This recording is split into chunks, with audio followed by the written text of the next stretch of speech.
All right, we're joined for more on that story by Senior Advocate of the Supreme Court, Sushil Kumar. Thanks very much for speaking to us. We just heard a son there call this a travesty.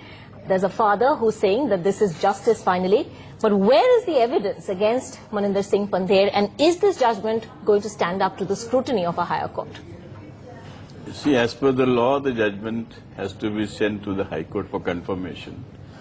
And unless two judges of the High Court sign it, that sentence cannot be executed. And even there, the accused can argue for acquittal, and the High Court has a right to acquit him if there is no evidence. He need not even file his own appeal, because the death reference covers his arguments for acquittal also. So just explain to us, all of us are wondering the same thing, that how does it happen that the prosecution, the defense, they both agree that this man is innocent? Under what circumstances does a conviction and then sentencing for death happen in a case? Please explain the legal, how does it happen? See, first piece of evidence in this case is the confession of the other accused. I have no idea what he has said in that confession, whether he has implicated the other person or not. Secondly, He has actually. That's what the police claims, yes. But I have not read it, so I cannot comment on it. The second is, what is the oral evidence? Unless I see the charge on which date this particular murder was committed, and if he has a perfect alibi, then on what basis he has been convicted is a great question.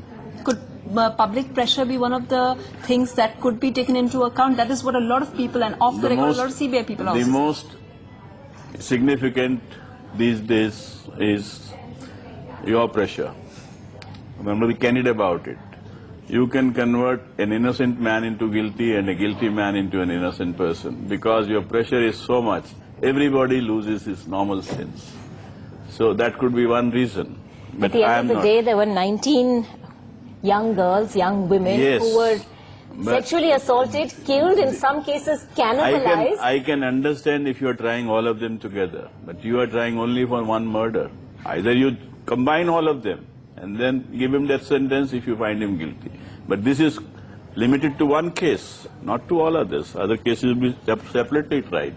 But sir, the judge has also gone by the evidences given by the families and all. So it's not just media pressure. How can the judge just take media pressure into it? You're blaming the media. No, I'm not blaming. Yeah. I'm not blaming. It is one of the important factors. What I am saying is, this is not a case of direct evidence, except the confession.